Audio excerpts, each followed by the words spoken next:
এই সুবহানাল্লাহ বলার সাথে সাথে আল্লাহ এত খুশি হয়ে গেছে যে আপনারা বসে আছেন কি চৈত্রহাটির মাহফিলে, আর আপনাদের নামে আল্লাহ একটা করে গাছ লাগাইছে জান্নাতের বাগানে। যতবার সুবহানাল্লাহ বলবেন ততবার একটা করে গাছ আল্লাহ লাগাই দিবে। মনে করবেন না যে সুবহানাল্লাহ বলার গাছ হলো ইউক্যালিপটাসের গাছ, তা না। তাফসীরের মধ্যে লেখছে এমন একটা ফলবান বৃক্ষ, যেই বৃক্ষ এত বড় হবে যার ছায়া অতিক্রম করতে একটা তাজা ঘোড়ার 500 বছর সময় লাগবে। সে গাছের গোড়ায় লেখা থাকবে ওয়ালা তাশতাহি আনফুসুকুম, তোমরা যা চাবে এই গাছ থেকে সেই ফল তোমাদেরকে দেওয়া হবে। এখন আপনারা বলেন, যারা আমরা সুবহানাল্লাহ বললাম, আমাদেরকে আল্লাহ যদি জাহান্নাম দেয় তাহলে গাছের খবর কি? গাছ কোথায় লাগলো? জান্নাতে। যেরকম গাছ কোথায়?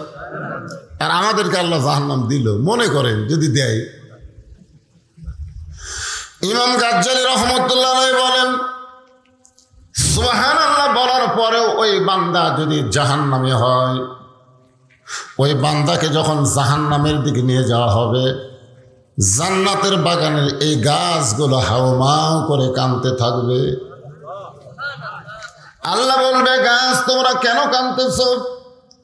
গাছগুলো বলবে, আল্লাহ যারা সুবহানাল্লাহ বলার কারণে আমাদেরকে জান্নাতে রোপণ করলেন, আজকে সেই লোকগুলো জাহান্নামে চলে যায়, আমরা কার আশায় জান্নাতে দাঁড়িয়ে থাকব?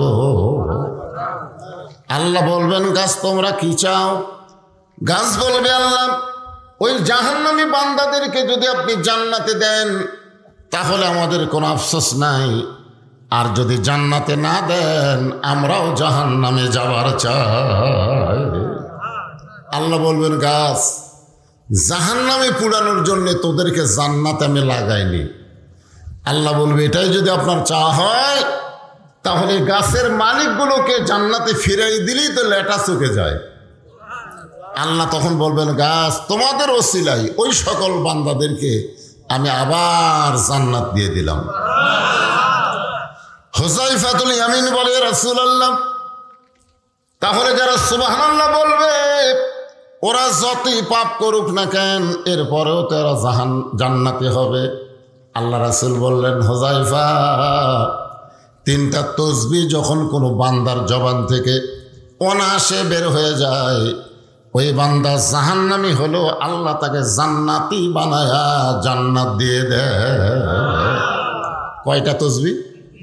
একটা হলো সুবহানাল্লাহ, একটা হলো আলহামদুলিল্লাহ, আর একটা হলো আল্লাহু আকবার। আমরা আল্লাহর প্রশংসায় এই কারণেই সবসময় করব যে ভাগ্য গুণে আমি মাঝে মধ্যে ড্রেসিং টেবিল আয়নার সামনে দাঁড়ায়, বুঝলেন, আমার কপাল এরকম হাত দিয়ে চুমা খাই, এরকম হাত দিয়ে চুমা খাই। তো ওইটা আমার ছোট মেয়ে দেখছে, দেখি ওর মার কাছে গিয়েছে, আব্বা কি পাগল হলো নাকি, নিজের কপালে নিজে চুমু খায়। তা আমার বউ আমারে কইছে, এই ব্যারাম কবর থেকে ধরলো?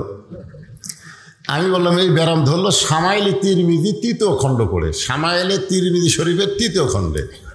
আল্লাহ রাসূল বলেছেন, আমার যারা উম্মত হবে আমি রাসূল তাদেরকে বাহিরে রেখে কখনোই জান্নাতে প্রবেশ করব না। এই কথার দ্বারা রাসূল বুঝালেন যে আমাদের নবী জান্নাতে তখনই প্রবেশ করবেন যখন আমরা জান্নাতে প্রবেশ করব। সমস্ত নবীরা কিন্তু নফসি নফসি বলে কাঁদবে, আর আমাদের নবীর কান্দনের সাইজকে জানেন? ইয়া রব্বি হাবলি উম্মতি, ইয়া রব্বি হাবলি উম্মতি। আল্লাহ আমার উম্মতদেরকে জান্নাত না দিলে আমি নবী জান্নাতে যাব না। আল্লাহ বলবেন, মানজাল্লাযী ইয়াশফা ইনদাহু ইল্লা বিইজনিহি, কেবলমাত্র আপনাকে আপনার উম্মতের জন্য সুপারিশের অধিকার দিয়ে দিলাম। এজন্য একটা গান আছে, আছেন আমার মুক্তার, আছেন আমার বারিস্টার, শেষ বিচারের হাইকোর্টেতে তিনি আমায় করবেন পার, আমি পাপী রাসূল জাবিন্দার। আল্লাহ যখন হাকিম হয়ে আমাদেরকে আসামি বানিয়ে বিচার শুরু করবেন, ওই সময় আমাদের নবী উকিল হয়ে ব্যারিস্টার হয়ে আমাদেরকে সুপারিশ করে জান্নাতে পৌঁছায় দিবেন। এমন নবীর উম্মত হওয়াতে খুশি না বেজার? মাশাআল্লাহ। আর আল্লাহর প্রশংসা করার আর একটা কারণ হলো এই যে দেখতেছেন আল্লাহর কোরআন। একটা হাদিসে রয়েছে খায়রুকুম মান তাআল্লামাল কোরআনা ওয়া আল্লামাহ। এই হাদিসের ব্যাখ্যা অনেক বক্তা বলে না, তাহলে হাদিসের অর্থ কয় ওই ব্যক্তি হলো সবচেয়ে উত্তম যে আল্লাহর কোরআন শিখেছে এবং অপরকে কোরআনের শিক্ষা দেয়। এইটুকু বলি, আর বলে না। কিন্তু হাদিসের ব্যাখ্যায় বলা হয়েছে যে ব্যক্তি ইচ্ছা করে কোরআন শরীফ শিখবে না, খুব খেয়াল করবেন, যে ব্যক্তি ইচ্ছা করে কোরআন শরীফ শিখবে না সে ব্যক্তি ঈমান নিয়ে মরতে পারবে না। এই হাদিসের ব্যাখ্যার মধ্যে আছে। এই জন্য বলা হয়েছে কোরআন শিক্ষা করা প্রত্যেকটা মুসলমান নর নারীর জন্য কি ফরজ না। ফরজ দুই রকম, একটা হলো জানাজার নামাজ, একটা হলো 5 ওয়াক্ত নামাজ। জানাজার নামাজ কিন্তু একটা মানুষ মারা গেলে ওই গ্রামে 10 জন মিলে জানাজা করে কবর দিলে সবার উপর আদায় হয়ে যাবে। কিন্তু 5 ওয়াক্ত নামাজ খালি বুড়া থোড়া ভাঙ্গাছোড়া পড়লে হবে না, সবাইকেই 5 ওয়াক্ত নামাজ যেরকম পড়া ফরজ, আল্লাহর কোরআন শিক্ষা করা প্রত্যেকটা মুসলমান নর নারীর উপর তেমনই ফরজ।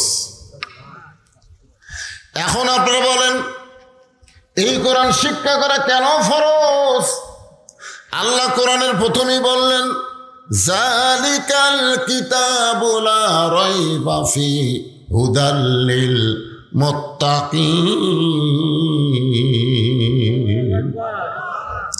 আপনার ছেলে মেয়েদেরকে যে আপনি প্রাইমারি পড়াচ্ছেন না, সবাই পড়াচ্ছেন না, ছেলে মেয়ে লাতিলুৎকুর প্রাইমারি পড়তেছে। আপনারা অন্তর থেকে বলেন তো একটা ছোট বাচ্চা প্রাইমারি গেলে ওই কোনো সময় ভালো হওয়ার লক্ষণ আছে? এর অন্তর থেকে এখন আমি জানি এই কথাগুলো সরকারের কানত গেলে ভাই তো প্রাইমারি মাস্টার, তাই না, হাই স্কুলের যাই হোক। আমার কথা কি আর এখানে আছে? এটা মিডিয়ার মাধ্যমে সব জায়গায় যাচ্ছে। আমি আপনাদের কাছ থেকে জানতে চাচ্ছি যে একটা প্রাইমারির বাচ্চা যে কোনোদিন পেশাব করা শিখলো না, পা না পাক কাক তাও শিখলো না, বইটা হাতে নেই একদম বাগডম ঘোড়াডম সাজে ঢাক ঢোলক করতেছে, জোরে কোন কথা ঠিক কিনা? এই ছেলে বড় হয়ে কি হবে? আর এই মাদ্রাসায় যে বাচ্চাগুলো পড়তেছে, ছেলে হোক বা মেয়ে হোক, আমার যে মাদ্রাসা আছে সেখানে কোনো ছাত্র ভর্তি হলে আমার ওস্তাদ বলে চলো পেশাব করবার যাই। কোনোদিনও কয় না যে ভর্তি হয়েছে চলো কায়দা নাও, এ কথা কয় না। আগে বলে চলো পেশাব করবার যাই। পেশাব করবা না পায়খানা করবা, এটা ওস্তাদ খাড়া হয়ে থাকে ওরা শিখাই যে পেশাব কীভাবে বসে থেকে করতে হয়, কত উঁচু জায়গায় বসে নিচে জায়গায় মারতে হয়, পেশাব শেষ হওয়ার পরে কি করা লাগে, কিভাবে পানি খরচ করা লাগে, কিভাবে ওযু করা লাগে, এগুলাকে শেখার পরে তারপরে আল্লাহর কিতাব কোরআন কায়দা তার হাতে দেয়। কারণ এই কিতাব ধরবার গেলে আল্লাহ বলেছে লা ইয়ামাসসুহু ইল্লাল মুতাহহারুন।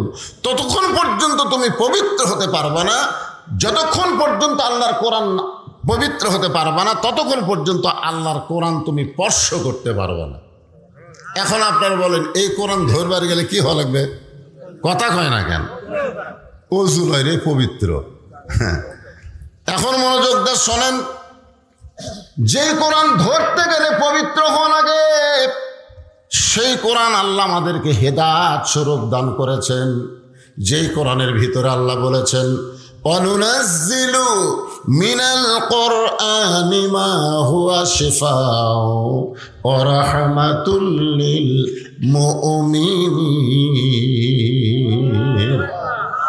এই আয়াতের বাংলা অর্থ হলো এই কোরআন মুমিনদের যাবতীয় রোগের শিফা হিসাবে আল্লাহ নাজিল করেছে।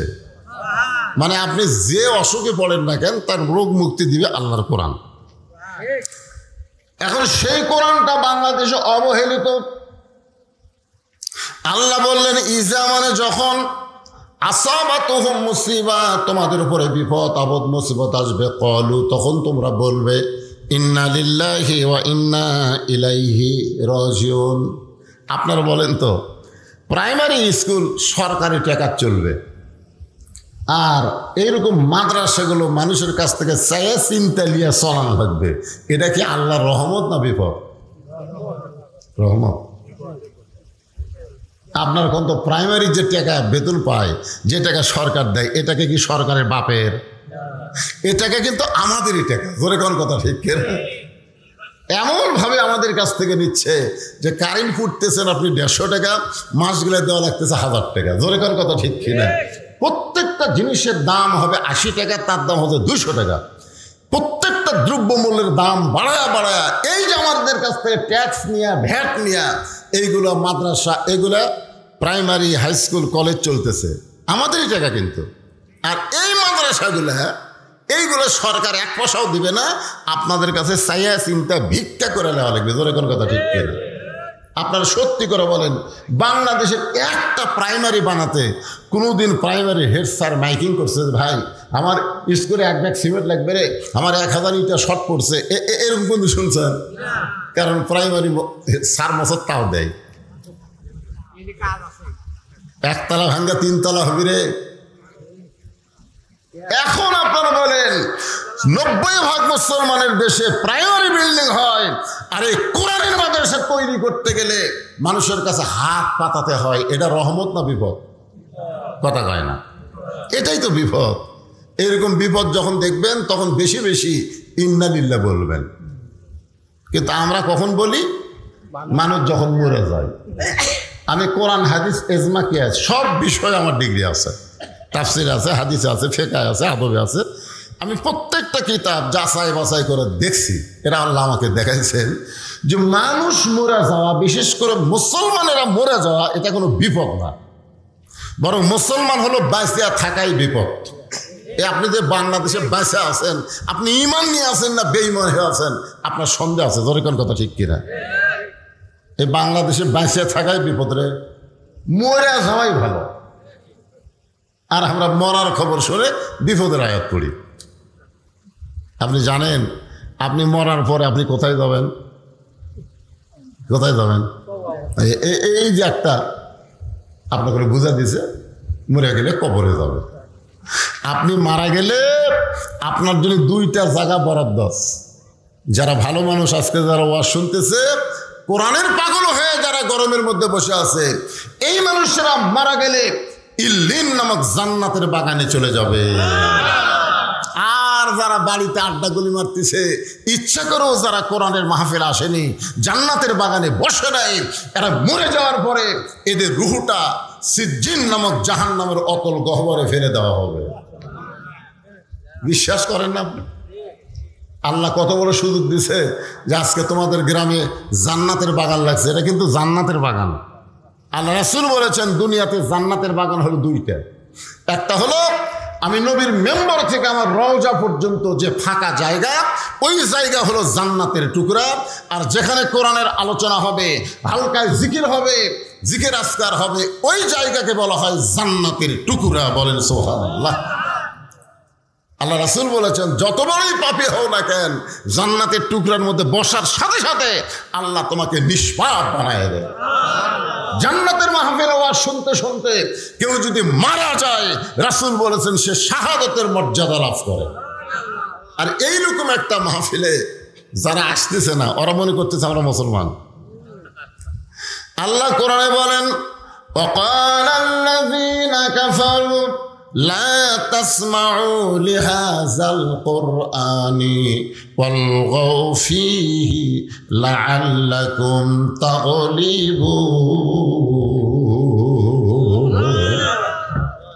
একবার মুসা আলাইহিস সালাম তুর পর্বতে গেছেন। মুসা আলাইহিস সালাম কার সাথে কথা বলতেন?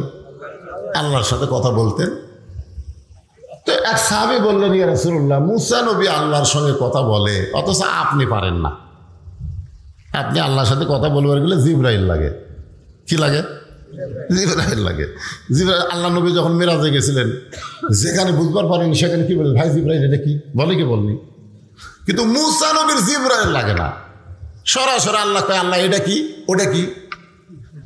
তো মুসা নবীর এত পাওয়ার, সরাসরি আল্লাহর সাথে কথা কয়, আর আপনার পাওয়ার এত কম।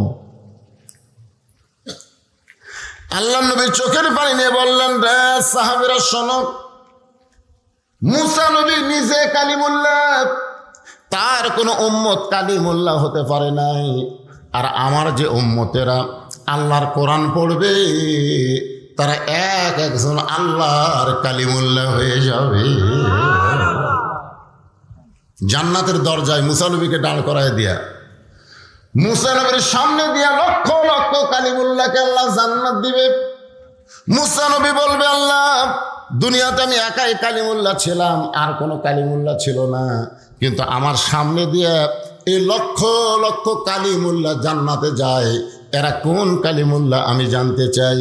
আল্লাহ বলবেন, মুসা আমার হাবিবের উপরে যে কোরআন আমি নাজিল করেছি, এই কোরআন যারা তেলাওয়াত করেছে তারা আমার আল্লাহর সঙ্গেই কথা বলেছে, আর আল্লাহর সঙ্গে কথা বলার কারণে, কোরআন তেলাওয়াতের কারণে ওদের সকলের মাথায় কালিমুল্লাহ টুপি পরাইয়া দিলাম। রাসূল আর একটা কথা বলেছেন, মুসা নবী তুর পর্বতে গেলে আল্লাহ যেমন খুশি হয়, আমার উম্মতেরা দৈনিক 5 বার মসজিদে গেলে আল্লাহ তেমনই খুশি হয়। কয়বার? আচ্ছা, আপনারা মসজিদে কেন যান? না খালি নামাজ পড়তে? মসজিদ কার ঘর? জোরে ঘর না খান। আল্লাহ রাসূল বলেছেন, বুখারী শরীফের প্রথম হাদিস, আনতাবুদুল্লাহ কাআন্নাকা তারাহু ফাইন লাম তাকুন তারাহু ফাইন্নাহু ইয়ারাকা। মাইকটা এরকম হলে তো ওয়াজ করা কঠিন ভাই, মাইকটা সাইজ করো। যখন তোমরা মসজিদের মধ্যে যাবে, আল্লাহর ইবাদতের মধ্যে শামিল হবে, ওয়াসজুদ ওয়াক্তাক। আল্লাহ কোরআনে বলেছেন, যখন কেউ সেজদা দিবে সে আল্লাহর নিকটে পৌঁছে যাবে। ধরে কারণ সুবহানাল্লাহ। তো মুসা নবী মাঝে মধ্যে তুর পর্বতে যেতেন। একদিন মুসা নবী তুর পর্বতে গিয়ে দাঁড়িয়ে আছেন। কিছুক্ষণ পরে আল্লাহ বলতেছে, মুসা কি খবর? মুসা বলতেছে, আল্লাহ একটা প্রশ্ন করব, আপনি তার উত্তর দেবেন। তা আল্লাহ বলে, মুসা কি প্রশ্ন? মুসা বলতেছে, আল্লাহ আমার যা আছে আপনার তা নাই। আল্লাহ কয়, মুসা তোমার এমন কি আছে যেটা আমি আল্লাহর নাই? মুসা বলতেছে, আল্লাহ আমার মৃত্যু আছে কিন্তু আপনার মৃত্যু নেই। আপনারা বলেন তো আল্লাহর মৃত্যু আছে? আমাদের যতই 3 তলা 4 তলা 5 তলা বাড়ি করেন, মৃত্যু আছে? আল্লাহ কোরআনে বলেন, কুল্লু মান আলাইহা ফানিউ ওয়া ইয়াবকা ওয়াজহু রাব্বিকা যুল জালালি ওয়াল ইকরাম। পৃথিবীর সবাই মৃত্যুবরণ করবে, শুধু একজন মাত্র বাকি থাকবে, তিনি কে? আল্লাহ বলতেছে, মুসা আমার মৃত্যু নেই। মুসা বলতেছে, আল্লাহ আপনি আসলেই বেকায়দা। আল্লাহ কয়, বেকায়দা মানে কি? মুসা বলতেছে, আল্লাহ আপনি মারতে পারবেন কিন্তু মরতে পারবেন না। মরার যে স্বাদ আছে এটা আমি মুসা পাবো, কিন্তু আপনি পাবেন না। আপনার বলেন তো মরার স্বাদ আছে? আল্লাহ কোরআনে কি বলেছেন? কুল্লু নাফসিন যায়িকাতুল মউত। জায়গা শব্দের অর্থ কি? জায়গা শব্দের অর্থ হলো স্বাদ, মজা। আল্লাহ বলে, মুসা দুনিয়াতে মানুষ গেলে মরতে চায় না, যদিও সবাই জানে দুনিয়া থাকার জায়গা না, দুনিয়া থেকে সবাইকেই যাইতে হবে। ঠিক কিনা বলেন? এটা আপনারা জানেন না? আমরা কিন্তু সবাই জানি দুনিয়া থাকার জায়গা না, আমাদেরকে যাইতেই হবে। তারপরেও দুনিয়ার থেকে কেউ মরবার চায়? এ কথাটা জোরে কর না ভাই, মরবার চায়? যদি কেউ চায়, তাহলে বুঝবেন এটা অন্তরের কথা না। মানে স্বামীর ক্যান্সার রোগ হয়েছে, তো স্বামী 3 মাস পরে স্বামী মারা যাবে। এখন বউ খালি গুন করে কান দেওয়ার বলে, আল্লাহ স্বামীর মৃত্যু আমাক দাও, আমার হায়াত স্বামীর দাও। স্বামী যদি মরে যায় তাহলে বেঁচে থাকে লাভ কি? আল্লাহ আমার হায়াত আমার স্বামীর দাও, আর স্বামীর রোগ আমাক দাও। স্বামী কান দেওয়ার বলে, বউ রে তুই আসলে একটা ভালো বউ, কিন্তু আমার হায়াত নাই, কি করবো? না না না, আপনি বলবেন কেন? আমার হায়াত আল্লাহ আপনি দেখ, আর আপনার মৃত্যু আমার দেখ। স্বামী বউয়ের গা দেবো, যাক তুই আসলে ভালো বউ, মরে গেলেও বুঝলাম তো একটা ভালো বউ তুই আসলাম, বুঝলেন? রাত্রেবেলা স্বামী স্ত্রী ঘরে ঘুমাইছে, ওই ঘরের গোয়াল ঘরে একটা আড়িয়া গরু আছিল। দড়িকন কি গরু? আড়িয়া গরু বলুন তো। দড়ি ছিঁড়ে বাড়ির মধ্যে খাবার খুঁজতেছে, দেখে যে বারান্দার উপরে পাতিলে, সিলভারের পাতিলে চিটেলালি। তখন আড়িয়া গরু শিং ছোট, ওই পাতিলের কাছে গিয়ে দেখে চিটেলালি নিচে পড়ে আছে। ওই এখন জিবাদা খাবার চায়, নাগাল পায় না, জোর করে যে খাবার গেছে, কান্দার মধ্যে শিংটা আটকে গেছে। লালি খাওয়া হয়েছে কিন্তু পাতিল আর মাথা ছাড়ে না। হ্যাঁ করে হোম করে, কোন দিকে যায় কিছুই তো দেখবার পায় না, গোটাল চোখ মুখ পাতিল। যে ঘরে স্বামী স্ত্রী ঘুমায় ওই ঘরের মধ্যে দাঁড়িয়ে গরু ঢুকছে। সঙ্গে সঙ্গে বউ চিনলে বলে, বাবা আজরাইল আমার কাছে আসো না, ওই যে আমার স্বামী ক্যান্সার রোগী, তুমি কি চোখে দেখবার পাও না? স্বামী চেতন পায়, বলে বউরে কি হয়েছে? বলে আজরাইল ঘরের মধ্যে ঢুকছে, তোমারে দেখাই দিলাম। স্বামী কান্দার বলে, তুই না দিনের বেলা কইনি আমার হায়াত আল্লাহ আপনাকে দেখ, আপনার মৃত্যু আমাকে দেখ। বউ চিল্লায় বলে, মরার কথা মুখে বলা যায় কিন্তু অন্তর দিয়া কেউ মরবার চায় না। আসলে কি আমরা মরবার চাই না? বিশ্বাস করেন, আপনার মসজিদের সামনে দিয়ে যখন দান বাক্স যায় না, জুমার দিন আপনার মসজিদ দান বাক্স যায়, কিন্তু প্রত্যেকটা বক্তা এবং আল্লাহর কোরআন নবীর হাদিস বলতেছে, যেইটা তুমি আল্লাহকে দিবা ওইটাই তোমার, আর যেইটা তুমি পকেটে রাখবা ওইটা তোমার না। ইমানের কথা, ওমা তুনফিকু মিন শাইইন ফি সাবিলিল্লাহি ইউওয়াফা ইলাইকুম ওয়া আনতুম লা তুজলামুন। এটা কোরআনের কথা। সুবহানাল্লাহ। বিশ্বাস করেন বা না করেন, শোনা লাগবে না। এখন দান বাক্স আপনার মুখের সামনে আসলো, আপনার পকেটে 500 টাকার একটা লোট আছে, 200 টাকার একটা লোট আছে, 100 টাকার একটা লোট আছে, 50 টাকার একটা লোট আছে, কিন্তু 10 টাকা নাই। কয় টাকা নাই? টাকা আছে না নাই? আছে, কিন্তু 10 টাকা নাই। তখন আপনি কি করবেন? মিন শাররিল ওয়াসওয়াসিল খান্নাস, আপনার ভিতরে শয়তান বলবে ঠেলা আমার, যখন কি মার ঠেলা আমার। তখন আপনি টাকা পকেটে এমন করে মানলেন যে 4 জন পার হয়ে চলে গেল। ওরা 4 জন আপনার উপর খুশি, দেখলে তোর হাতত বল আছে রে। আপনি সত্যি করে বলেন তো, আপনি যখন টাকা পকেটের থেকে দান বাক্স ঠেলা মানলেন, তখন আপনি হন আর আমি হন, যেটাই হন, ঠেলা মারার পরে আপনার 2 কাঁধের ফেরেস্তার খবর কি? আপনার 2 কাঁধে 2 ফেরেস্তা কিন্তু আছে না নাই? তো ওই 2 ফেরেস্তা তখন কি করতেছে? দেখতেছে। ওই 2 ফেরেস্তা বলতেছে, আল্লাহ এই শয়তানের কান্দত আমি থাকবো না। যে শয়তান পকেট ভরে টাকা থুয়ে আপনার মসজিদের বাক্স ঠেলা দেয়, এর কান্দত থেকে আমি লেখবো কি? এর কান্দত থেকে কিছু লেখার আছে? আল্লাহ ডাকতে বলে, ফেরেস্তা সাক্ষী থাকো, যে দান বাক্সকে ঠেলা মারছে আসলে দান বাক্স ঠেলা মারে নাই, আর তকদির থেকে জান্নাত ঠেলা মারছে। এই জন্য বলা হয়েছে as-sakhi হাবিবুল্লাহ, যারা আল্লাহকে দান করে তারাই আল্লাহকে বিশ্বাস করে, আর যারাই দান করে তারাই জান্নাতি হয়ে যায়। সুবহানাল্লাহ। জোরে গান, একটু মনোযোগ দিয়ে শুনবেন। আল্লাহ ডাকতে বলে, মুসা রে, মানুষ দুনিয়াতে গেলে মরতে চায় না, সেই মৃত্যু তোমার কাছে কেমন মনে হয়? মুসা বলতেছে, আল্লাহ দুনিয়ার জীবনে যত নিয়ামত আমাকে দান করেছেন তার মধ্যে উত্তম নিয়ামতের নাম হলো মৃত্যু। মন না চাইলে সুবহানাল্লাহ। আচ্ছা, মুসা নবী কি ভুল কইতেছে? মুসা কি জাতা নবী কি? আল্লাহর সঙ্গে মতো ঝগড়া করছে জানেন? সেই মুসা বলতেছে, আল্লাহ দুনিয়াতে আমাকে যা দিছেন, নবীগিরি দিছেন, কালিমুল্লাহ দিছেন, বহু কিছু আমাকে দুনিয়াতে দিছেন, যতই দিয়েছেন তার মধ্যে সবচাইতে উত্তম নিয়ামতের নাম হলো মৃত্যু। তা আপনার ইন্নালিল্লাহ বলেন কেন? এখন তো সুবহানাল্লাহ বলেন, কিন্তু মানুষ বললে ইন্নালিল্লাহ কেন পড়ে? ইন্নালিল্লাহ মানুষ কোন পড়ে? হ্যাঁ, না, ইন্নালিল্লাহ হলো ইজা আসাবাতুহুম মুসিবা, যখন তোমাদের উপরে বিপদ। এই যে আমাদের ছেলেগুলো ইন্নালিল্লাহ, আমাদের যে ইয়ং জেনারেশন, এটা কিন্তু সুবহানাল্লাহ, এটা হলো ইন্নালিল্লাহ। কারণ প্রত্যেকের হাতে একটা 4G মোবাইল আছে, ওরা দরজা জানলা বন্ধ করে সবাই তখন ঘুমায় যায়, তারপরে শুরু করে দেয়।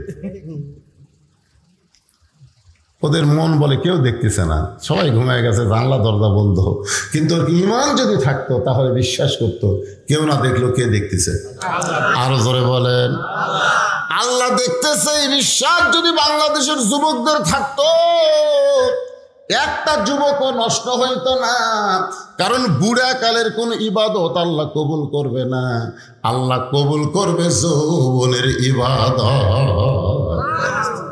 এখন যতদিন ঘুষের চাকরি আছিল বুঝলেন, ততদিন তওবা করেনি, কিন্তু যেই চাকরি গেছে তখন বলতেছে আল্লাহ আল্লাহ আজ থেকে আমি আর ঘুষ খাবো না, আল্লাহ আমি আর ঘুষ খাবো না।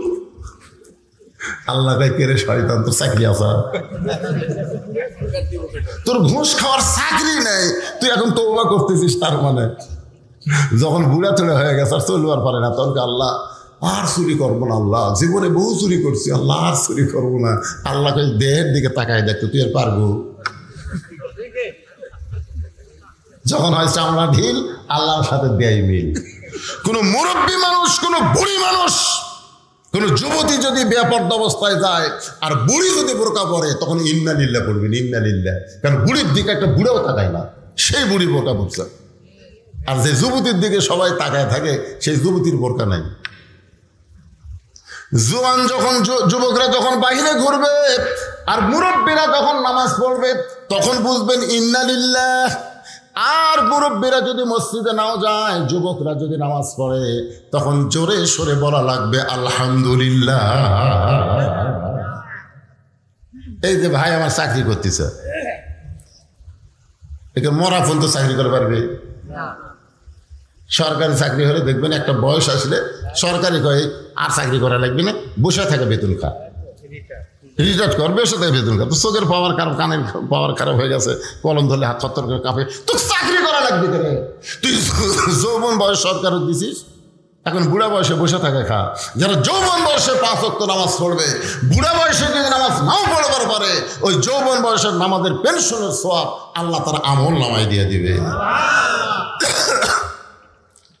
ইন্না লিল্লাহি ওয়া ইন্না ইলাইহি রাজিউন বোঝানোর জন্য বলতেছে, একটু খেয়াল করেন। আল্লাহ বলে মুসা, মৃত্যু তোমার কাছে উত্তম মনে হওয়ার কারণ কি? মুসা বলতেছে আল্লাহ কারণ হলো 3টা। জোরে বলেন কয়টা? খুব খেয়াল করবেন। 1 নম্বর কারণ হলো না মরলে জান্নাতে যাওয়া যাবে না। আচ্ছা, আপনারা সবাই জান্নাতে যাবার চান না? চান নাকি চান না? কারা কারা চান? আল্লাহকে একটু হাত দেখান তো দিকে। আল্লাহ দেখো, আল্লাহ আল্লাহ সামিয়ানা নাই, আল্লাহ সরাসরি আসমান থেকে তাকায় দেখো, ফ্যানের তলে নাই, গরমের ভিতরে যারা তোমার কোরআনের ওয়াজ শুনতেছে, জান্নাতে যাওয়ার জন্য হাত তুলেছে, আল্লাহ এই হাতগুলো তুমি জান্নাতের জন্য কবুল করো। জোরে করো আমিন। হাত নামা। আচ্ছা, আল্লাহ আমাদের জান্নাত দিয়ে দিল, দিছে। এখন যদি আল্লাহ বলে জান্নাতে যাও, আমাদের আল্লাহ বলতে জান্নাতে যাও, তাহলে কিভাবে যাবেন? না না না না, জান্নাতে যাবার করলে আপনি কোন দিক দিয়ে যাবেন পারে? না, এই জিনিসটা বুঝবার পারেন নাই। একবার লাইলাতুল মেরাজে আমাদের নবী বাইতুল মুকাদ্দাস, বাইতুল মুকাদ্দাস তো চেনেন না? যে বাইতুল মুকাদ্দাস এখন ইহুদিরা দখল করতে চায়, এ পর্যন্ত 32-33 হাজার ফিলিস্তিনি মুসলমানকে ওরা হত্যা করছে। তার মধ্যে 20 হাজারের বেশি শিশু বাচ্চাকে হত্যা করছে। সেই বাইতুল মুকাদ্দাসে আমাদের নবী 2 রাকাত নামাজের ইমামতি করছিলেন। কয় রাকাত? সাহাবীরা জিজ্ঞাসা করলেন, হুজুর কোরআনে 2টা মসজিদের নামে একসাথে আছে? নাই। আছে, পড়ছেন আপনারা? সুবহানাল্লাযী আসরা বিআবদিহি লাইলাম মিনাল মাসজিদিল হারাম ইলাল মাসজিদিল আকসা। নবীকে সাহাবীরা বলতেছে, এই 2 মসজিদের মধ্যে দাম বেশি কার? মানে কাবা ঘর আর বাইতুল মুকাদ্দাস, এই 2টার মধ্যে দাম বেশি কার? হ্যাঁ, বাইতুল মুকাররম লয়, একটা হচ্ছে বাইতুল্লাহ কাবা ঘর, আর একটা হলো বাইতুল মুকাদ্দাস। এই দুইটার মধ্যে দাম বেশি কার? কাবা ঘরের দাম নেই। যেটি আমরা হজ করবো তাইবারে যেটা তাওয়াফ করি সেটা হলো কাবা ঘর। আর যেটি এখন পর্যন্ত আমরা যাবার পারিনি, খালি শুনি যে ফিলিস্তিন মুসলমান, ইসরায়েল ইহুদি। আল্লাহ রাসূল বললেন, সাহাবেরা শোনো, বাইতুল্লাহর দাম বেশি আর বাইতুল মুকাদ্দাসের সম্মান বেশি। সবাই সুবহানাল্লাহ বলেন। এখন আপনাদের কাছে আমার প্রশ্ন হলো, সম্মান আর দাম এই দুইটার মধ্যে তফাৎ কি? আমাদের বাংলাদেশে প্রাইমারির দাম বেশি, কিন্তু এইরকম মাদ্রাসার সম্মান বেশি। জোরে করার কথা ঠিক কিনা? বিশ্বাস যদি না করেন তার একটা প্রমাণ দেখেন। আপনাকে জেনারেল শিক্ষিত এমপি যদি আপনাকে মসজিদে জুমার দিনে আসে, আর ওই গ্রামের একটা গরিবের ছেলে যদি দাওরা পাস করে ইমাম হয়, আপনারা বলেন তো এমপির কি বেশি? দাম বেশি, কিন্তু ইমামের সম্মান বোঝেন আপনারা? মসজিদের মধ্যে যখন যায় তখন একটা লোক কি কয় যে এমপি সাহেব আপনি সামনে যান। সমস্ত চামচারা, মানে এমপির চামচা, তারা পর্যন্ত কয় লাইনও দাঁড়ান। আর বেতন পায় না, মাস গেলে বেতন চালিয়ে কেশিয়ার গরম হয়, তাকে কয় হুজুর সামনে যান। তাহলে হুজুর কয়, রে তুই যত বড় এমপি হ, আমার পাশে খাড়া হ। আমি নিয়ত করার আগে তুই নিয়ত করতে পারবি না, আমি রুকুতে যাওয়ার আগে তুই যাওয়ার পারবি না, আমি সিজদায় না গেলে তোর খাড়ায় থাকা লাগবে। তোর কোন কথা ঠিক কি না? বাইতুল মুকাদ্দাসের সম্মান বেশি হওয়ার কারণ হলো, বাইতুল্লাহ আল্লাহর ঘর, সমস্ত নবী রাসূল তাওয়াফ করতে পারে, কিন্তু একসঙ্গে সমস্ত নবী রাসূল বাইতুল্লাহর মধ্যে ঢোকে নাই। আর বাইতুল মুকাদ্দাসের মধ্যে সমস্ত নবী রাসূল একসঙ্গে ঢুকেছে।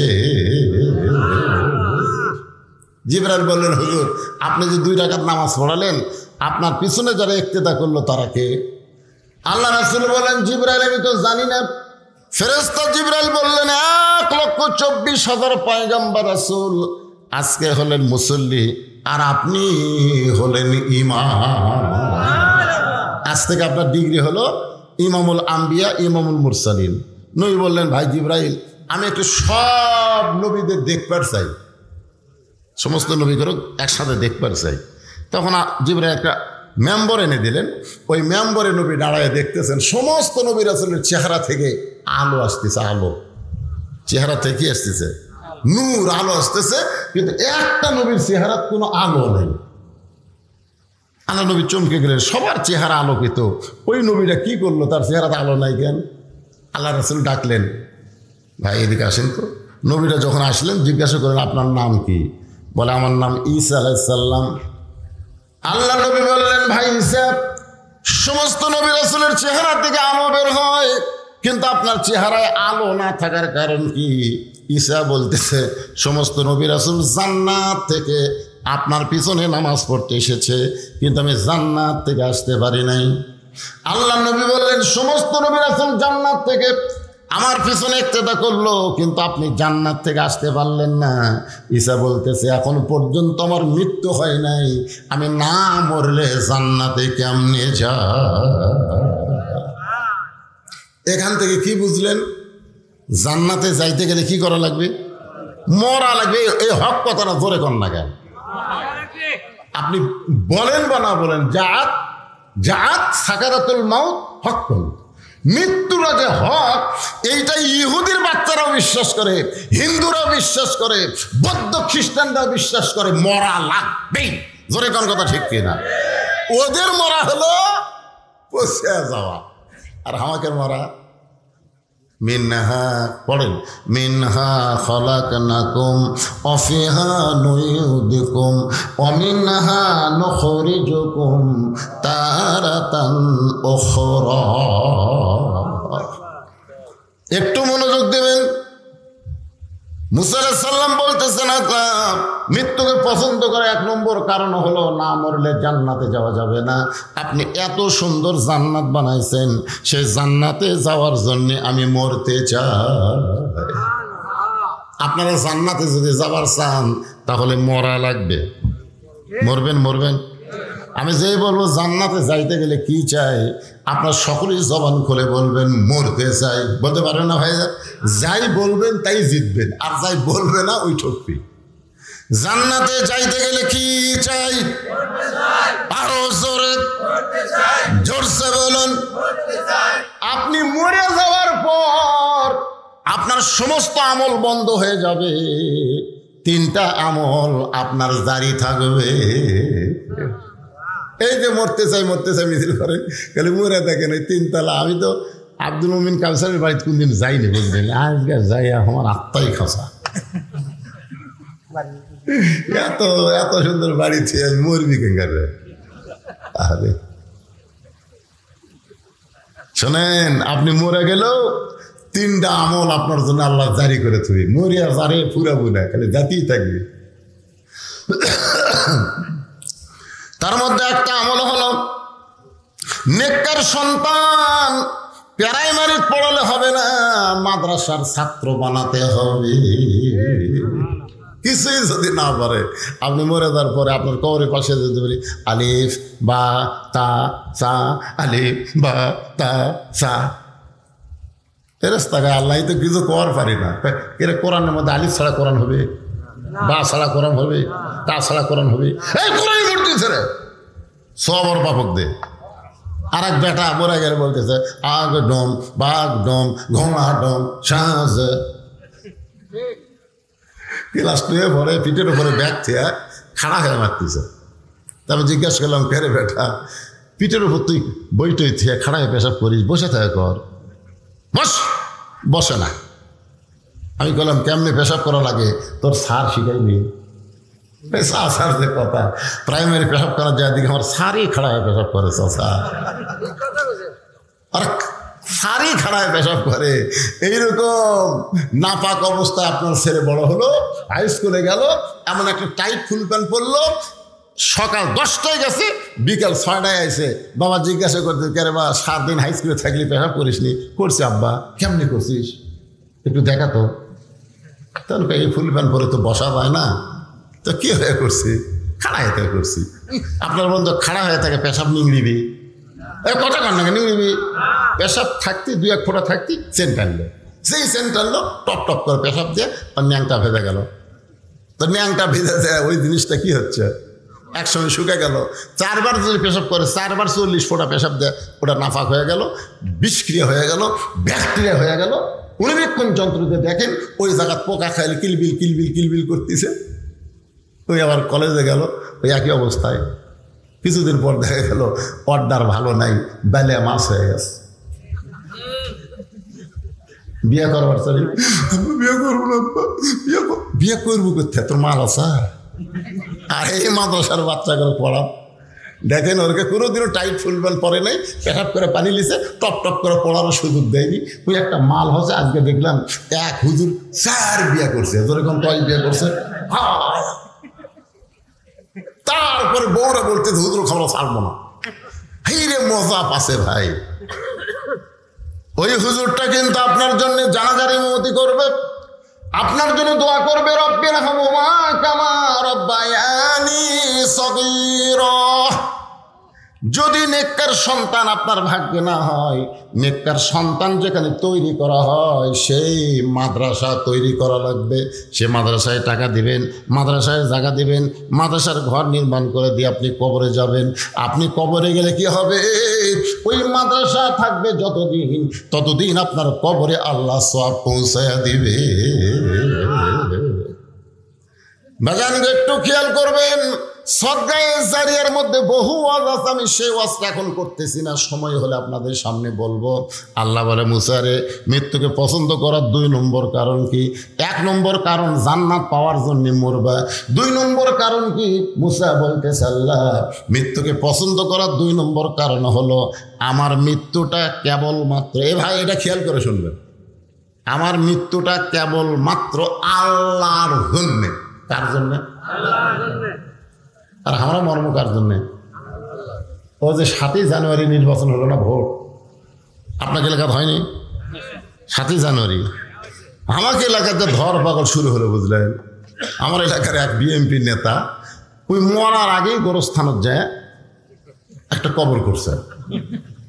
মানে কবে মরবে ওর দিন পর্যন্ত ধৈর্য নাই, ওই মরার আগে একটা কবর খুলে নিচে খেয়াল পাড়িছে, খেয়াল পাড়ে তার উপর কম্বল দিয়ে ওই ল্যাব গাউদ দিয়ে শুয়ে থাকে। 7ই জানুয়ারি কিন্তু শীতকাল, বুঝতেছেন না, কম্বল গাউদ দিয়ে শুয়ে থাকে কবরের মধ্যে। আপনার বলুন তো, মানুষ জ্যাঁতা অবস্থায় কেউ কবর থাকতে চান? কিন্তু ওই লোকটা জ্যাঁতা অবস্থায় কবরের মধ্যে আছে। মাঝে মধ্যে বাড়ি ফোন করে, কেগো খবর কি? বলে খবর তো আমাকে ভালো আছে, আপনার খবর কি? এ পর্যন্ত সন্ধ্যার থেকে এ পর্যন্ত 3বার পুলিশ আসছে। বলছে আমার টেনশন করিস না, আমি এমন জায়গাতে আছি পুলিশের বাপেরও ক্ষমতা নেই ধরবার পরে, পুলিশের বাপেরও ক্ষমতা নাই যে আমাকে ধরবার পরে। আসলেই তাই, একটা পুলিশও গোরস্থানত যায় না, সব ফেলে লোকালয়ের মধ্যে খোঁজে, ওই ডাঁটে ঘুম পারে। মনে করেন, এটা বোঝানোর জন্য বলতেছি, মনে করেন আল্লাহ আজরাইলকে বলছে পুলিশের পোশাক পরে ওর কাছে যা, এটা বোঝানোর জন্য বলতেছি। তো এখন আজরাইল পুলিশের পোশাক পরে ওর কাছে যায়, বলেছে কে রে ভাই? বললাম তুই কেমনে খোঁজ পেলি রে? এই জায়গার তো পুলিশ আসার কথা না, তুই কেমনে খোঁজ পেলি? তখন বলছে যে ভাই আমার নাম হলো আজরাইল। যেই বলছে আজরাইল, ছোট বাচ্চার মতন কান দেয়ার বলে ভাই রে, বর্তমান বাংলাদেশে যেই পরিবেশ চলতেছে, এই পরিবেশে মানুষ পুলিশ ধরার ভয়ে আজরাইল ধরার কথা ভুলে গেছে। ইন্না লিল্লাহি ওয়া ইন্না ইলাইহি রাজিউন। সবচাইতে বড় বিপদ হলো যেটা আসল ধরা আজরাইল, সেইটার কথা মানুষের মনে নাই, নকল ধরা পুরুষের ভয়ে গরস্থানের মধ্যে ঘুম পাড়তিছে। এটা কি রহমত না বিপদ বাংলাদেশের জন্য? মাশাআল্লাহ। গত হাটে গোস্ত কিনছে 620 টাকা দিয়ে, গরুর গোস্ত। এই হাটে জামাই আছে, সেগুলো বলতেছে 2 কেজি নিয়ে আস। তুই মনে করছে 2 কেজি 1240 টাকা হবে, 1300 টাকা নিয়ে গেছে। 1300 টাকা নিয়ে যায়, 2 কেজি গোস্ত নিয়ে গোস্তলাক দিছে। গোস্তলা বলতেছে ভাই আরো 100। কে রে, আমি 60 টাকা ফেরত পাবো, 1240 টাকা হয়, 1300 দিলাম, আরো 100। বলে বেড়ে গেছে ভাই, বুঝতেছেন না? এখন আপনারা চিন্তা করেন, ও যদি আরো 100 বার করে দেয়, তাহলে পরের হাটে কি হবে? এই কথা কন না কেন, পরের হাটে কি হবে? ওই আর টাকা দেয়নি, টাকা না দিয়ে ওই কষায় দিয়ে খেয়াল করে আছে, দাও এই ধারত দাও, খস করে দাও নিস, দাও লিয়াই যে খাটের ওপর গোস্ত কাটে, খাটে মারছে লাগতি, খাটি লাগতে করে ফেলে দে, ওর কান্দের উপর দাও ধরে বলতেছে কত করে কেজি কর, কত করে কেজি? তখন বলতেছে ভাই আপনি যা নেবেন তাই, আপনার কাছে কোনো দরদাম নেই। কি বুঝতেছেন? মুসা বলতেছে আল্লাহ মৃত্যুকে পছন্দ করার 2 নম্বর কারণ হলো আমার জীবনটা কেবলমাত্র আপনার জন্য উৎস করেছি। বাংলার মুসলমান আল্লাহর জন্য যদি জীবন দেয়, বাতিলের কোনো পাওয়ার নাই, তাদেরকে কষ্ট দেয়। ধরে কোন কথা ঠিক না? আজকে শুধু এই নানা রকম কষ্ট পাওয়ার পিছনে একটাই কারণ হলো আমরা বাঁচতে চাই। আপনি যতই চেষ্টা করেন বাঁচতে পারবেন না। এই মরণটা হবে আল্লাহর জন্য। জোরে বলেন কার জন্য? আল্লাহর জন্য। কেউ যদি জীবন দেয়, আল্লাহ কোরআনে বলেছেন ওয়ালা তাকুলু লিমান ইউকতালু ফি সাবিলিল্লাহি আমওয়াতুন বাল আহয়াউ ওয়ালাকিন লা তাশউরুন।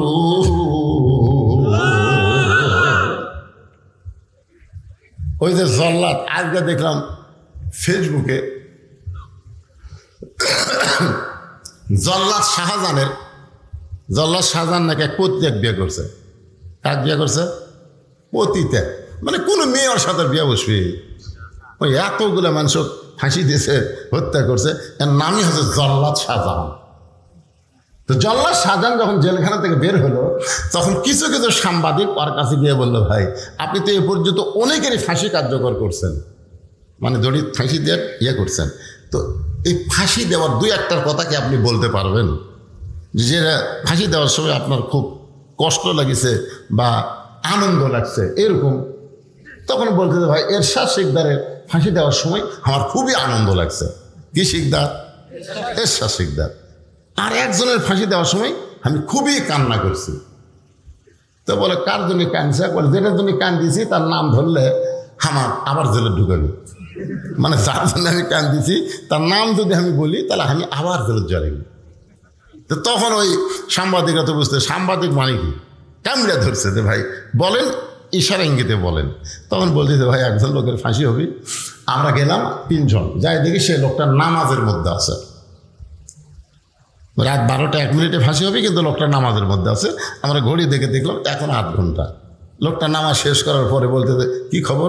বলে আপনার তো ফাঁসির সময় হয়ে গেছে, আপনি প্রস্তুতি নেন। তখন বলে হ্যাঁ আমি একটু 1 গ্লাস শরবত রাখছি, তো এই শরবতটা খাই। তো শরবত খাওয়ার পরে বলতে গেলে দেখো তো আমার মাথার চুল টুল ঠিক আছে কিনা। জল্লাদ শাহজাহান ভাই এখনই আর ফাঁসি হবি, আমার চুলও দেখতেছে। তা আয়না বার করে চুল হেসে বলতেছে দেখো তোমার কাপড় চুপড় ঠিক আছে কিনা, পিছন ঠিক আছে। তখন একজন রাগ করবে, এ ভাই আপনার ফাঁসি হবে ভাই রে, আপনি এইরকম করতেছেন, আপনার ফাঁসি হবে তো। তখন মুসকে হাসিতে বলে তুমি কি মনে করো? জল্লাদ শাহজাহানকে বলতেন তুমি কি মনে করো? জল্লাদ শাহজাহান মূর্খ মানুষ বলতেছে আপনার মৃত্যু হবে, ফাঁসি হওয়া মানে আপনার মৃত্যু হবে। আল্লাহর বান্দা মুসকি মুসকি হাসিয়ার বলে তোমার কাছে মৃত্যু আর আমাকে শাহাদতের পিয়ালা পান করার জন্য আল্লাহ ডাকতেছে। ওয়ালা তাকুলু লিমান ইউকতালু ফি সাবিলিল্লাহি আমওয়াতুন বাল আহয়াউ ওয়ালাকিন লা তাশউরুন। আল্লাহর জন্য যারা জীবন দেবে, আল্লাহর জন্য যারা জীবন দেবে, আল্লাহ বলেছেন তাদেরকে তোমরা মৃত্যু বলো না, আমি আল্লাহ বলতেছি তারা জীবিত। আল্লাহ বলে মুসা রে আমার জন্য তোমার জীবনকে যদি অক্ষ করে দাও তাহলে তোমার মৃত্যু হবে না, তুমি অমর হয়ে যাবে। এখানে আমরা যত মানুষ আছি আমরা তো মরবই নাকি কন? তা আমাদের মৃত্যুটা যেন আল্লাহর জন্যে হয়। রাজি আছেন? তাহলে আমি যেই বলবো কার জন্য মরবো, আপনারা সকলে বলবেন আল্লাহর জন্যে। আমরা মরবো কার জন্যে? আরো জোরে সত্যি আল্লাহর জন্য যদি মরি। মুসা আলাইহিস সালামের 3 নম্বর কারণটা মজার কারণ। এই মজার কারণ বলার আগে আমি একটা গান গাই, দেখেন আগে গানটা শোনেন। চলতে পথে 2 দিন থামিলাম, যাবার কালে একজন আরো দেখা না পাইলাম। গানটাকে শুনতেছেন মনে দেয়? এই যুবকেরা শুনতেছে? এখন এই যেগুলা গান বাড়াইলে গান করে, এই কয়েকদিন একটা গান বাড়াছে, এই এলাকার যুবকেরা পাশে কিনা? একজন মানুষ হইয়া তুমি কয়জনকে বিলাও মন, মুখে তোমার ভালোবাসা অন্তর কয়লার মতন।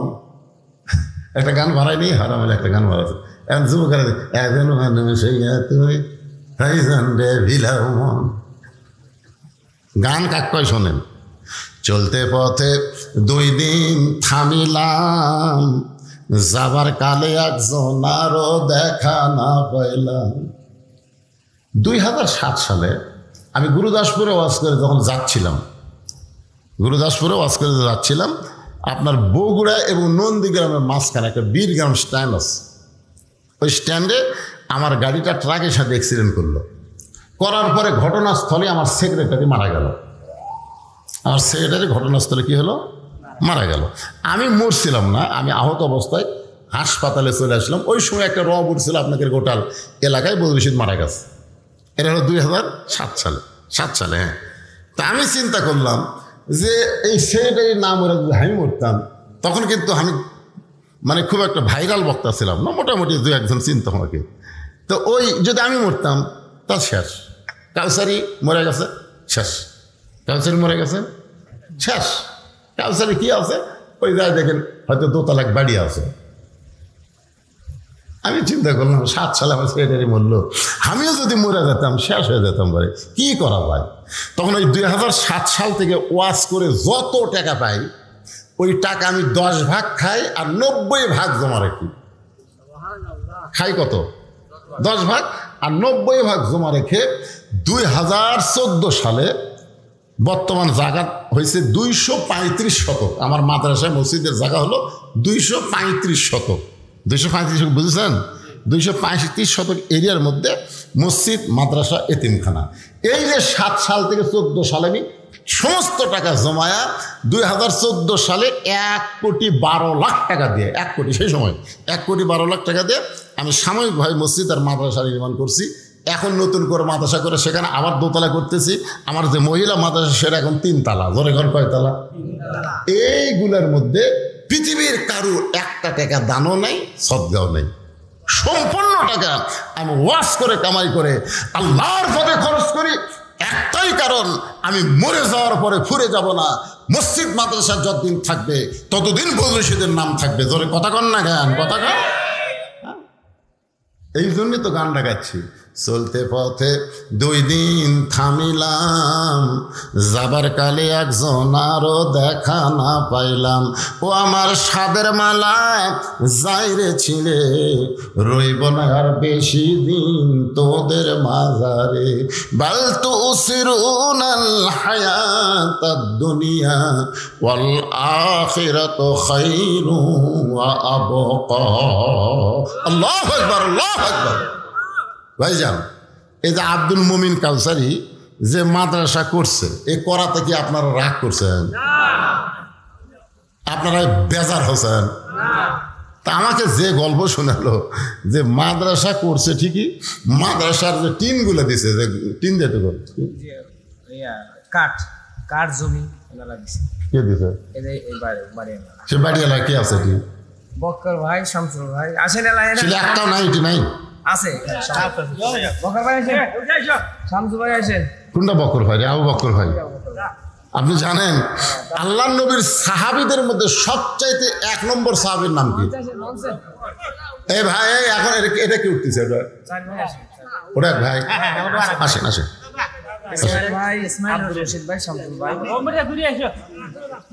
না, যাদের জায়গার উপরে নবীর ঘর মাদ্রাসা হচ্ছে, আপনার বলেন তো তারা ভাগ্যবান না দুর্ভাগ্যবান? তাহলে সেই নবীর ঘর, হ্যাঁ, আপনি কিছু দিবার চাচ্ছেন? না না, কিছু জায়গার মালিক আপনারা 4 ভাই মিলাই দিচ্ছেন। ইসমাইল হোসেন কয় ভাই? 4 ভাইকে দেখা লাগবে। আপনারা দেখেন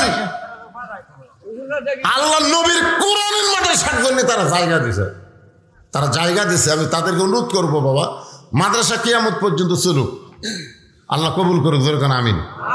এই মাদ্রাসার ঘর নির্মাণের জন্য টিন কয়টা লাগবে? আপনাকে 4 ভাগ দেওয়া লাগবে। কি করছেন? কিছুই না। আপনার নিজের বাড়ির জন্য, গোসলখানার জন্য, পায়খানার জন্য আপনার অনেক টাকা খরচ করছেন। আর এই নবীর ঘরত কর্ডে টিন লাগবে, আপনারা দেন। আমি পৃথিবীর কারো কাছে মাদ্রাসা দেখাচ্ছি, আব্দুল মুমিন কাউসারের মাদ্রাসা দেখাচ্ছি, কারো কাছ থেকে লেখা আছে দান মুক্ত প্রতিষ্ঠান। আপনার 4 ভাই দিয়ে পারবেন, দেন। ওই ঘরের মধ্যে কোরআন তেলাওয়াত হবে। আপনার বাপ মা কবরের কাছে তারা বলবে, সন্তান আমার আসল কাম করছে রে। তারা কবরের থেকে দোয়া করবে, রুহানি দোয়া আল্লাহ কবুল করুক। বলেন 21 বান্ডি টিন আপনার 4 ভাই দিবেন। কি আছে? ওনাদের জায়গা, আপনাকে গাছ আপনারাই দিয়েছে, সবই আপনারা দিয়েছেন। টিনের যায় এটা হাত চাললে হবে, তাহলে কি হবে? কোন আল্লাহ আসতে কোন এই জায়গা তো আপনাদেরই সবই থাকবে। আরেক ভাই কোটি, আরেক ভাই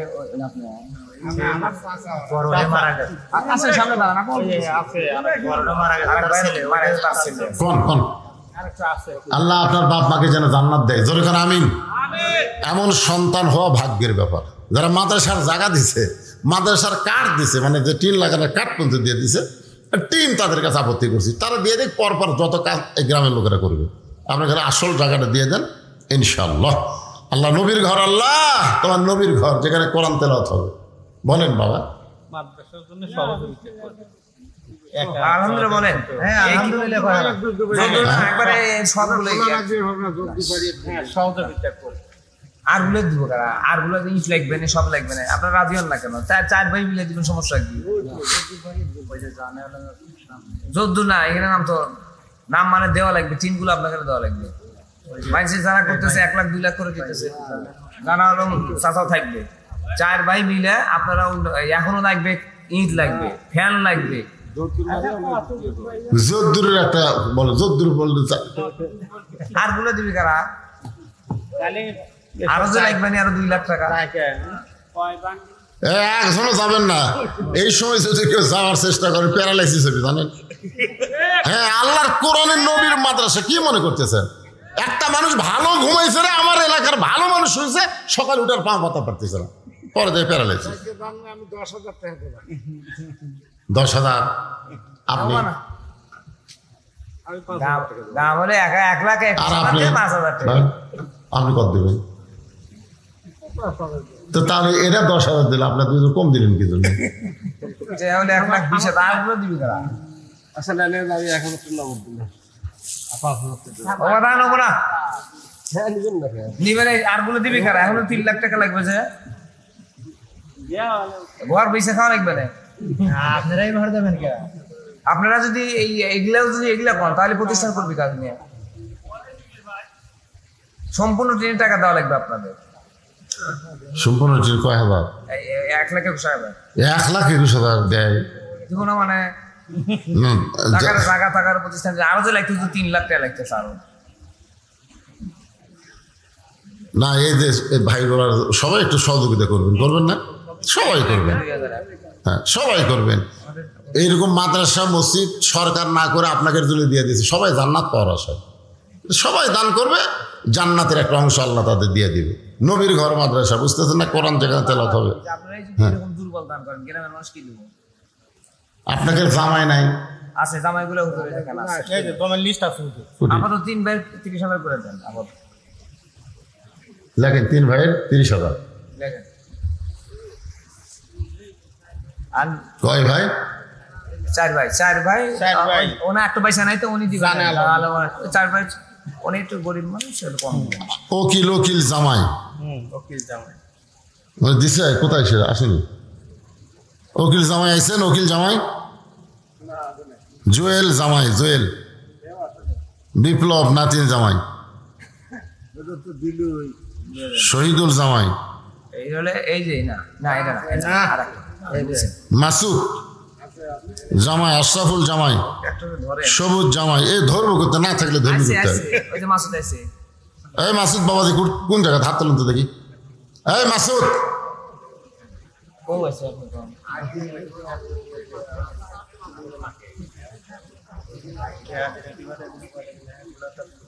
টাকাই বলো ওঠেনি, কয় টাকা উঠছে? কয় টাকা আছে? দোকান কালেকশন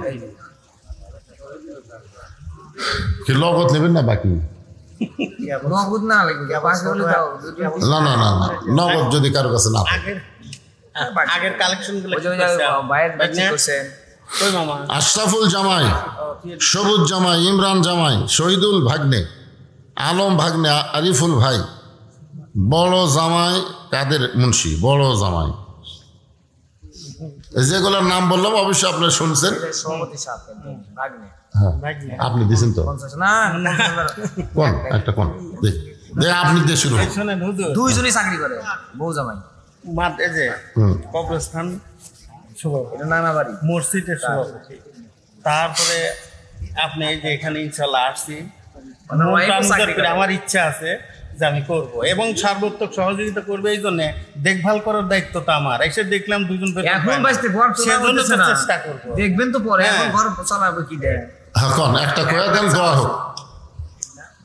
সভাপতি সাহেবের জন্য দোয়া হবে, উনি প্রাণ খুলে দান। এই জিনিসটা কি শোনেন, দান এটা জোর করে নেওয়া যায় না, জোর করে হয় চাঁদাবাজি। আর দান হচ্ছে অন্তঃস্থল থেকে। নগদ দিলাম, হ্যাঁ। তারপরে আরো 10,000 লেখা। আজকের মাহফিলের সম্মানিত সভাপতি সাহেব চুপ করেন। নগদে 2,000, বাকি 10,000। জোরে বলেন মারহাবা। আস্তে আস্তে হবে, আস্তে আস্তে হবে, একবারে হয় না। মানে দুইজনই চাকরি করে। ফ্যান লেখেন হুজুর, ফ্যান লেখেন, একটা ফ্যান লেখেন। লেন, 2টা ফ্যান লেখেন। 5টায় না, আমার মা খুব অসুস্থ। জি। মা, আমি যখন আসি তখন আমার বাবা বলতেছে, আমার বাড়ির যেটুকু বাবা আমি কি দেবো, তাহলে তোমার নামে কি লিখে দিয়ে আসবো? তাহলে আমার নামে একটা ফ্যান দিয়ে আসো। তাহলে মার জন্য 2টা ফ্যান লেখে। 2টা ফ্যান, মাশাআল্লাহ। আর চাপ দেন না, আর চাপ দেন না, 1 লক্ষ কত চাপ দেবেন? মাদ্রাসায় 2,000 টাকা নগদ, 10,000 টাকা বাকি, 2টা ফ্যান। জোরে বলেন মারহাবা। আপনাদের মধ্যে একজন খাড়ায় বলেন হুজুর একটা ফ্যান দেবো। ফ্যান এই গরমের মধ্যে মাদ্রাসায় একটা ফ্যান দেবেন। বাচ্চাদের উপর বাতাস হবে, আপনার আপনজন কবরে গেছে, আল্লাহ তাদের জান্নাতের বাতাস খুলে দিবে। দেন, নিয়ত করেন, নিয়ত করেন। 2000 ইট লাগবে মাজা করতে, 2000 ইট লাগবে। আপনি কি দিবেন? কি নাম?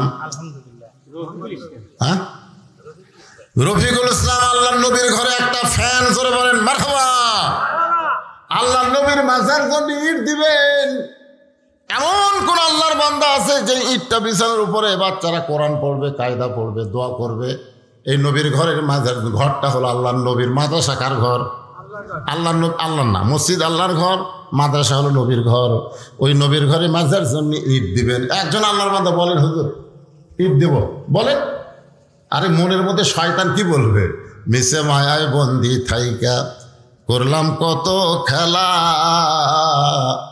পশ্চিমে তাকিয়া দেখো তোমার ডুইবা গেছে বেলা, এক পলকের নাই ভরসা, এক পলকের নাই ভরসা, মিশে সকল আশা, কখন বুঝি দারুণ ঝড়ে ভাঙবে তোমার বাসা। ভাইজান, এক পলকের ভরসা নেই। একটু নিয়ত করে বলেন, আপনাদের মধ্যে এমন কোনো দানবীর নাই, জামাই নাই যে 1000 ইট দিবেন? 1000 ইট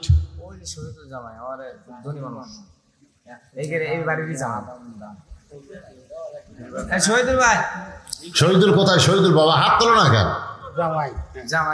এটা জামাই, এটা হাত তোলেন। কোনটা সেটা?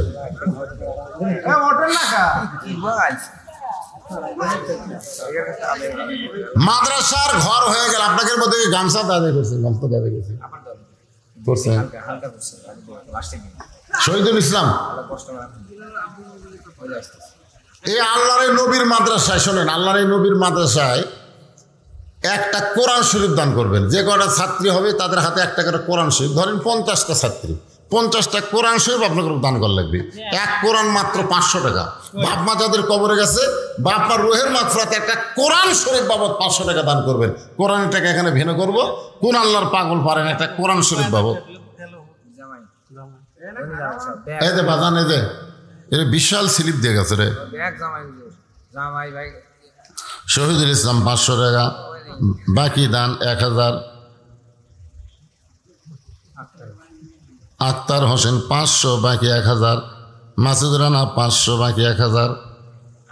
আশরাফুল ইসলাম নগদী 1000। ইমরান খান 2000। সবুজ বাকি 1500। লগদে 5000, বাকি 4500 তাদের পক্ষ থেকে দান করা হয়েছে। আল্লাহ তাদের সকলের দানকে কবুল করুন। জোরে বলে আল্লাহুম্মা আমিন। আশরাফুল ইসলাম এই বাড়ির, এই শরীকের আসেন না কেন? আপনারা আসেন না কেন? আপনার জায়গার উপর মাদ্রাসা হচ্ছে, বাপ দাদার চলে গেছে কবরে, বাপ মা কেউ জীবিত নেই, আছে মারা গেছে। আপনার দিতে কার পণ্য করেন কেন রে? পরের জায়গা পরের জমি, বাপের জায়গা বাপের জমি, ঘর বানায় আমি রই, বাপ মা এখন মইরা গেছে, আমি তাদের কেউ নই। তাই নাকি? বাপের জায়গাত বসত করে আছেন, আর বাপের নামে মাদ্রাসা হচ্ছে, আর সেই মাদ্রাসায় দান করতে গেলে 50টা কোরআন শরীফ চাইছে আপনাদের কাছে। এক কোরআন মাত্র 500 টাকা দাম। সবচাইতে বড় দান নবীর মাদ্রাসা একটা কোরআন। বাপ মা কবরে গেছে, বাপ মা রুহের মাগফিরাতে একটা কোরআন শরীফ দান করে পারবেন না? তাহলে 500 টাকা দিবেন, একটা কোরআন দানের সওয়াব আল্লাহ দান করে দিবে। দেন, আল্লাহ কোন পাগল আগে পারেন? আল্লাহ নবীর এতিম মাদ্রাসার জন্য কোরআন শরীফ বাবদ 500 টাকা দান করবেন। এই টাকাটা ভিন্ন রাখা হবে, এই জায়গায় রাখা হবে। আসেন, কোন আল্লাহর পাগল পারবেন?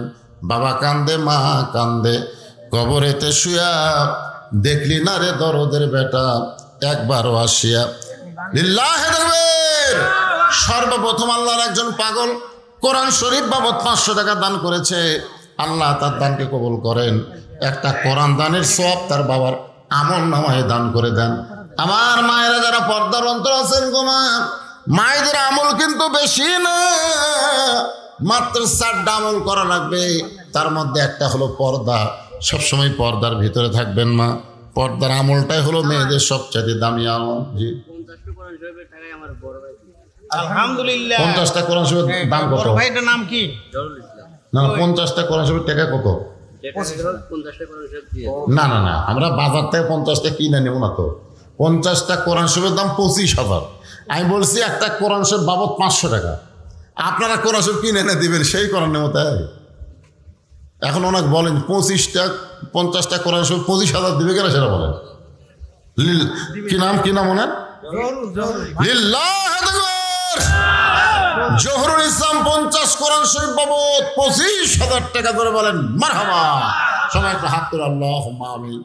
আল্লাহ 50টা কোরআন শরীফ চাইছিলাম, তোমার এক বান্দা পাগল একাই 50টা কোরআনের দাম 25,000 টাকা করবে দান।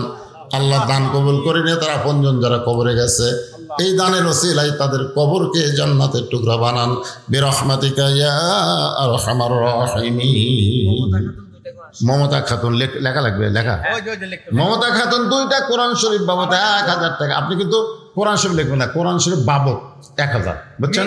মেয়েদের মধ্যে একজন যান, আপনাদের মধ্যে আর কেউ আছেন একটা কোরআন শরীফ দেবেন? বাইরে সবচাইতে বড় দান। আজকে কিছু মনে করতেছেন না, হুজ্জাতুল্লাহ কোরআন শরীফ হবে আপনাদের জান্নাতের দলিল। জোরে কর সুবহানাল্লাহ। এই জন্য একটা কোরআন দিবেন নবীর এতিম মাদ্রাসায়। একা একজন 50টা কোরআন দিল, ওইটা কোরআনের টাকা মাদ্রাসার উন্নয়ন খরচ হবে। আর এই যে নগদ টাকা দিচ্ছেন, 2জন বান্দা 2টা কোরআন বাবদ 1,000 টাকা দান করছে। বাবা কান্দে, মা কান্দে, কবরেতে শুয়া দেখলি না রে দরদের বেটা একবারও আসিয়া। আল্লাহ বলে মুসা মৃত্যুকে পছন্দ করার 3 নম্বর কারণ কি? 3টা কারণের মধ্যে 1 নম্বর কারণ হলো না মরলে জান্নাতে যাওয়া।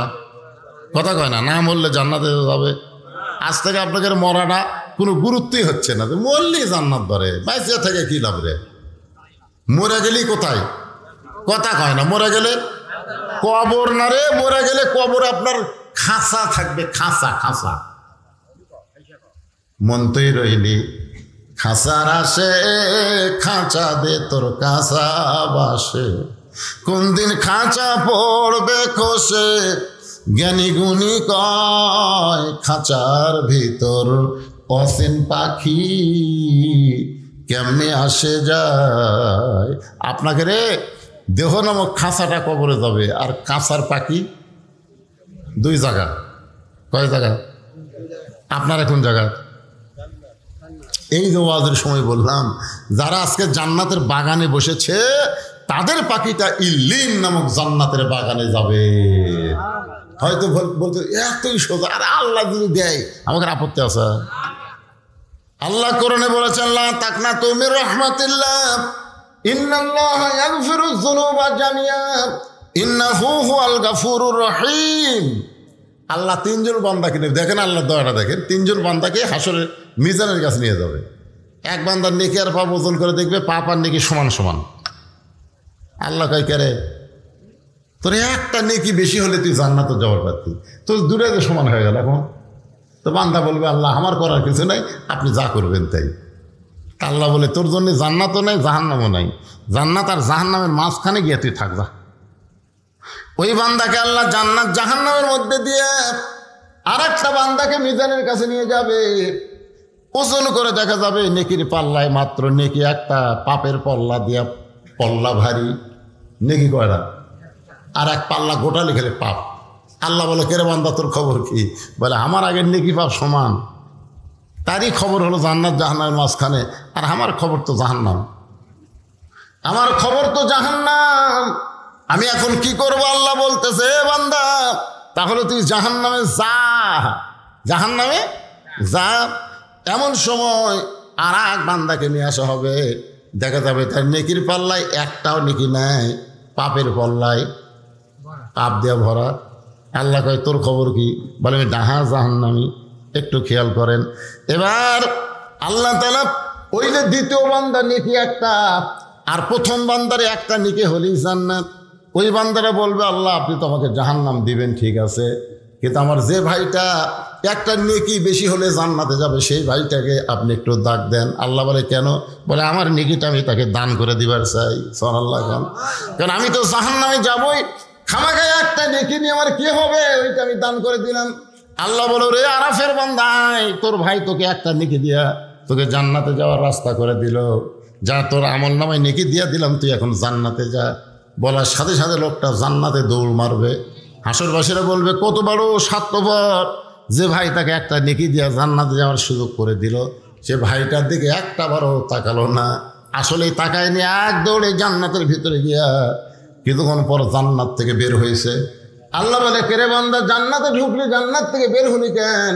ওই বান্দা বলে, আল্লাহ জান্নাতের ভিতরে ঢুকে দেখলাম তোমার জান্নাতের গায়ে লেখা আছে জান্নাতের যা চাবে তুমি তাই দিবা। আল্লাহ বলে, তুই কি চাস? বলে, যে ভাই আমাকে একটা নেকি দিয়ে জান্নাতে যাওয়ার রাস্তা করে দিল, আমি সেই ভাইটা নিয়ে জান্নাতে যাওয়ার চাই। আল্লাহ কয়, যা, ওর এক নেকি দিয়ে তুই জান্নাতি, তোরও ছিলাই ও জান্নাতি। তার বান্দারা বলবে, আল্লাহ বলে, একটাও না, সবই তোমার দয়া, সবই তোমার কি। এই জন্য আল্লাহ বলেছেন, আমার রহমত থেকে নিরাশ হয়েও না, নিরাশ হয়েও না বান্দা। তুমি আজকে ফ্যানের তলে ঘুমাতে পারতা, তুমি সেই ফ্যান কবে একটা করে আজকের এই জান্নাতের বাগানে এসে কোরআনের ওয়াজ শুনেছ, এই ওসিলায় আমি আল্লাহ তোমাদের জান্নাত দিয়ে দিলাম। আল্লাহ পারে, যখন পারে কি পারে না? পারে কোনো সময়। এই জন্য আল্লাহ বলেছেন, ওয়াবতাগু ইলাইহি ওয়াসিলা, তোমার ওসিলা অন্বেষণ করো। মনে করো না আমার নেকি দিয়া, রোজা দিয়া, দান দিয়া, সদকা দিয়া আমি জান্নাতের যাবো, এত সোজা না। আমি আল্লাহ একটু দয়া করলেই তুমি জান্নাতের যাবা। যখন সুবহানাল্লাহ। আব্দুল্লাহ ইবনে ওয়াহাব, আব্দুল্লাহ ইবনে ওয়াহাব একজন কবি ছিলেন, একজন আল্লাহর ওলি ছিলেন। তখনকার দিনে কিন্তু এরকম শীষ পেনা ছিল না, বুঝলেন? এই কালির দোয়াতে কলম চুবড়াইয়া সেই কালি দিয়ে তারা এক কবিতা লিখতেন। তো কবিতা কি? আল্লাহর প্রশংসা লিখতেছেন, আল্লাহর প্রশংসা লিখতেছে। এই কেবল কলম চুবড়াইয়া কালি দিয়ে লিখবে। ইতিমধ্যে একটা মাছি এসে কলমের ওপর পড়ছে কালি খাওয়ার জন্যে। ধরেন কি খাওয়ার জন্যে? আব্দুল্লাহ ওয়াহাব চিন্তা করতেছে যে একটা মাছি যখন কলমের আঘাত পড়েছে, আমার মনে হয় মাছিটার কলিজায় তৃষ্ণা আছে। যতক্ষণ মাছি কলমের আগায় থাকবে আমি ততক্ষণ কলম নড়াবো না। সামান্য একটা মাছির উপর দয়া করে কলমকে ধরে আছে। মাছি কালি চুষা খায় যেই গেছে, তখন উনি আবার কলম চুবড়ায় লিখতে হবে। এমন সময় ওই মাছি আবার মাছি পড়ছে। আব্দুল্লাহ চিন্তা করে যে প্রথমবার কালি খাওয়াতে হয়তো তৃষ্ণা যায়নি, এই জন্য আবার আছে, খাক, কতক্ষণ খাবে খাক। মাছি কালি খাইতে উড়ে গেছে, তখন আবার কলম চুবড়ায় লিখতে গেছে, আবার মাছি। কয়বার হলো? আপনি কোন রাগ হবি না? কেন আমি আল্লাহর প্রশংসা লিখতেছি আর তুই শালাসে শয়তানি করিস, যে লিখবার চাই তখনই তুই কলমের আঘাত পড়িস না। আব্দুল্লাহ কয়, ওর হয়তো এখন পর্যন্ত তৃষ্ণা যায় নাই। যতক্ষণ পর্যন্ত মাছি কলমের আগায় ততক্ষণ কলম নড়ায়নি। মাছি তৃষ্ণা নিবারণ করে আল্লাহকে বলে, আল্লাহ আশরাফুল মখলুকাত হয়ে সামান্য একটা মাছি পড়লাম কলমের আগায় তিনবার, এরপরও যে বান্দা লড়াইল না, ওই বান্দাকে তুমি উচ্চ মাকাম দান করে দাও। একটা মাছির ওসিলায় আল্লাহ তাকে অলিদের সম্রাট বানায় দিলেন। তো আল্লাহ তাকে ওসিলা খুঁজবে রে ভাই। আজকে গরমের মধ্যে আপনারা জান্নাতের বাগানে বসে ওয়াজ শুনতেছেন, একটা ওসিলা। হ্যাঁ, আপনাদের কাছে একটু রুমাল যাক, গামছা যাক, যাই যা পারেন, একবার দিচ্ছেন আর একবার দেন। ব্যাংকে মানুষ একবার টাকা থই না, জানেন? একবার টাকা থই, টাকা বেশি করার জন্য আর একবার থইকে থই না। আর আপনার আজকে যেগুলো দান করতেছেন এগুলো হলো জান্নাতের ব্যাংকে আল্লাহ অ্যাকাউন্ট খুলে রাখবে। যতবার দান করবেন ততই আপনার ফিগার বাড়তে থাকবে। তাই বলবো, ভিতরে গামছা নিয়ে রুমাল যা যাও, যাই যা পারবেন আল্লাহর রাস্তায় দান করবেন। জি, আমার পরামানিক সাহেব, আমার কই মজুরি পরামানিক কিছু দেন ভাই। কোনটা সেটা? কোন বাবা মুরব্বি কোন? কিছু দেন, বুঝতে পারবেন না? ভালো যা পারেন সে কোন না গে।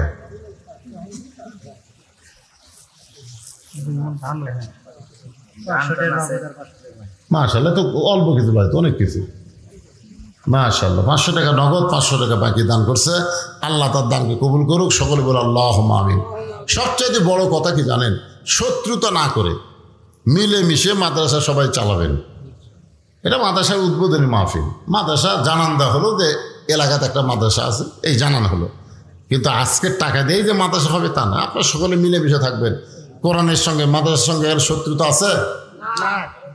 আর একটা মাদ্রাসা নাকি পাশি করে উঠছে, তো এটা যদি ছেলে মাদ্রাসা হয়, এটা মহিলা মাদ্রাসা করবে। কারণ ছেলের পাশাপাশি মেয়েদের কোরআন শিক্ষা দরকার আছে না নাই? আমি শুনলাম এখানে বয়স্ক মেয়েদেরকেও শিক্ষা দেওয়া হবে, সে ব্যবস্থাও করা হবে।